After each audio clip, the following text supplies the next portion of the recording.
Gold prices start the week off heading lower, trading all the way down to 1785, just north of the year-to-date low going back to February. Ultimately, we saw a big bounce higher following that low print of 1785, getting back all the way north of 1820. So what a textbook economist would call a dead cat bounce in gold today, as we saw a big rally after a big decline.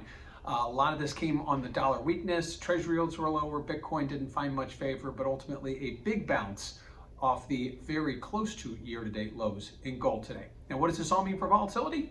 Well, if you check out that CVOL index over at cmegroup.com, you will notice that volatility did move higher early in the session as prices were declining, and then started to come off a little bit, flattened out as we headed into the afternoon and prices moved higher. So really no change after seeing volatility move higher early in the session.